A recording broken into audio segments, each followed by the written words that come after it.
لائیں کہیں کہ ہمارا رب اللہ ہے، پھر اس پر جم جائیں۔ ان پر فرشتوں کا نزول ہوتا ہے، نہ کوئی غم کرو نہ خوف، خوشیاں مناؤ جنت کی جس کا تم سے وعدہ کیا گیا تھا۔ اللہ کی ربوبیت پر اطمینان جب انسان کو ہو جاتا ہے، میرا رب اللہ ہے، ربی اللہ، انسان کے لیے نہ کوئی کھٹکا، نہ کوئی خطرہ، نہ کوئی خوف، نہ کوئی حزن۔ جو کچھ ہو رہا ہے کس کے اذن سے ہو رہا ہے؟ اللہ کے اذن سے۔ اللہ کے اذن کے بغیر پتا تک نہیں ہلتا۔ یہ کوئی اندھا بہرا مادہ نہیں ہے جس سے مجھے کوئی خوف ہو۔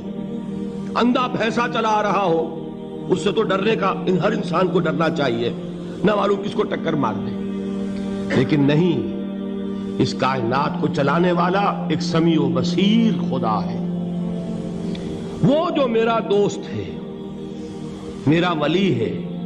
اللہ ولی الذین آمنوا یخرجہم من الظلمات الی النور۔ اللہ اہل ایمان کا ولی ہے، ساتھی ہے، پشت پناہ ہے، مددگار ہے، حمایتی ہے۔ بتائیے جسے یقین ہو جائے کہ اللہ میرا مددگار، اللہ میرا محافظ، اللہ میرا پشت پناہ، اللہ میرا حمایتی، اس کے لیے کوئی خوف ہوگا؟ اس سے کوئی ڈر ہوگا؟ میں مثال دیا کرتا ہوں ایک بہت سادہ، پنجاب کے دیہات کی۔ وہ بڑا چودھری ہے اور کوئی غریب کسان ہے۔ اس غریب کسان کے جانوروں کو ہر وقت اندیشہ ہوگا چوری کا، کوئی میری بھینس کھول کر نہ لے جائے، کوئی میرا بیل کھول کر نہ لے جائے۔ لیکن جس کے بارے میں یہ سب کو معلوم ہو کہ وہ جو بڑا چودھری ہے وہ اس کا دوست ہے، اس کی بچیا کو کوئی خوف ہوگا؟ اس کی بھینس پر کوئی ہاتھ ڈالے گا؟ اسے کوئی اندیشہ ہوگا؟ نہیں۔ کیوں؟ کہ وہ بڑا چودھری، بڑا اس کا یہاں کا سردار، جاگیردار، سب کو معلوم ہے وہ میرا دوست ہے، کوئی میرے خلاف اقدام نہیں کر سکتا۔ اس دنیا میں یہ چھوٹی سی بات اگر آپ کے دلی اطمینان اور سکون کا باعث بن سکتی ہے تو ذرا تصور کیجئے۔ میں لفظ تصور استعمال کروں گا صرف اس لیے کہ اس کا ہم جس کو کہتے ہیں ادراک اور شعور کر نہیں سکتے، اگر کے ساتھ کر سکتے۔ اگر یقین ہو کہ اللہ میرا مددگار اور یقین ہو کہ اللہ ہر آن میرے ساتھ ہے، پھر کوئی خوف؟ کس کا خوف؟ کوئی شے اللہ سے بالا تر ہے؟ کوئی قوت اس سے زیادہ طاقتور ہے؟ کوئی اس کے ارادے کو بدلنے والا ہے؟ کوئی اس کی مشیت کے آڑے آنے والا ہے؟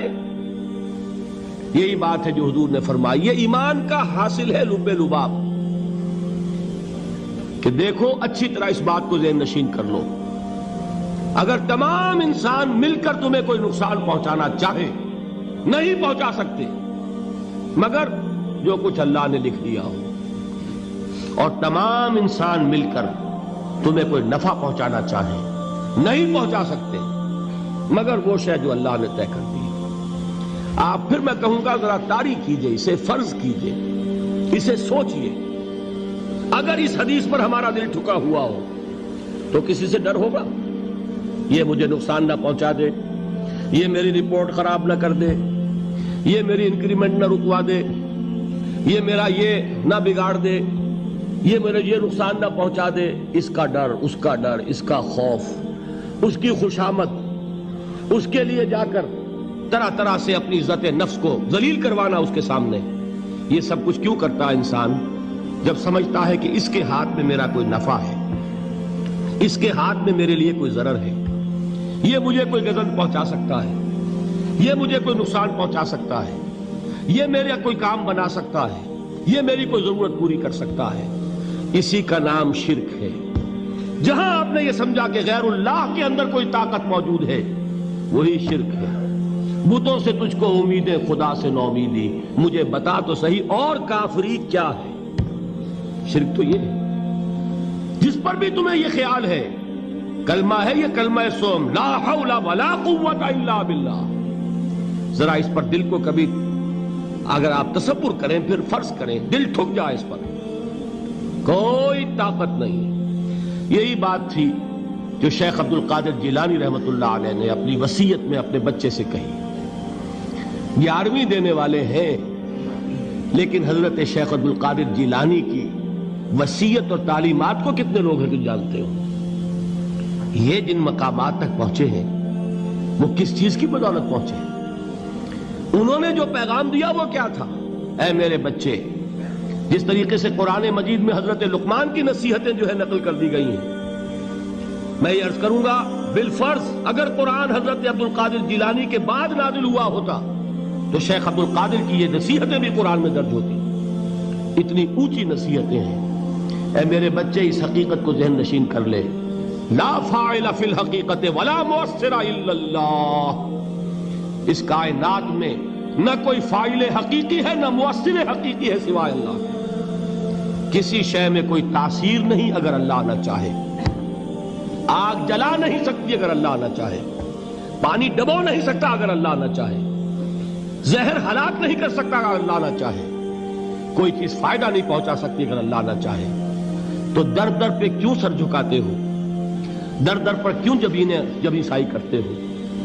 سب کے سامنے کیوں ہاتھ پھیلاتے ہو؟ ایک اللہ سے مانگو.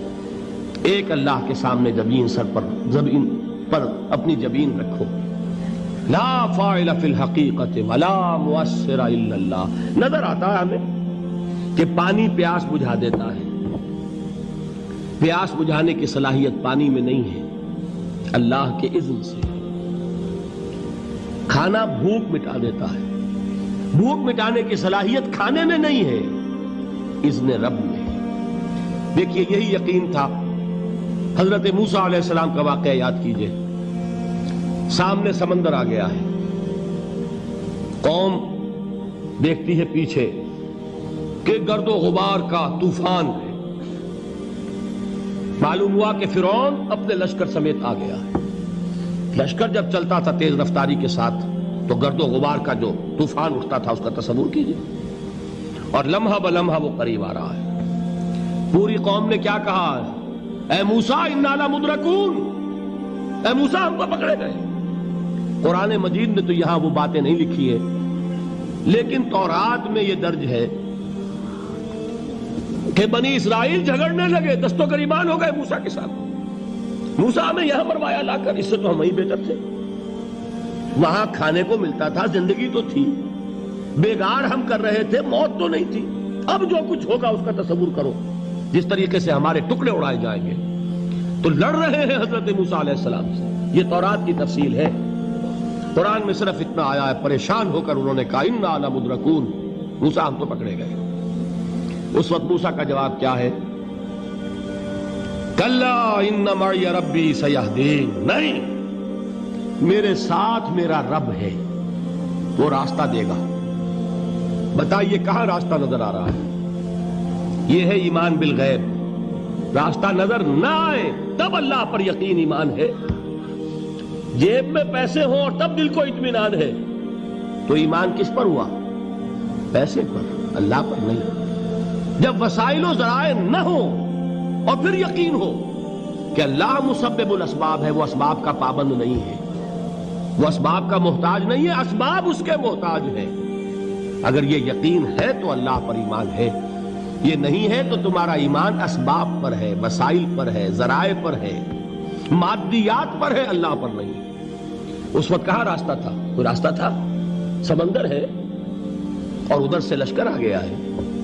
کلا ان معی ربی سیہدین.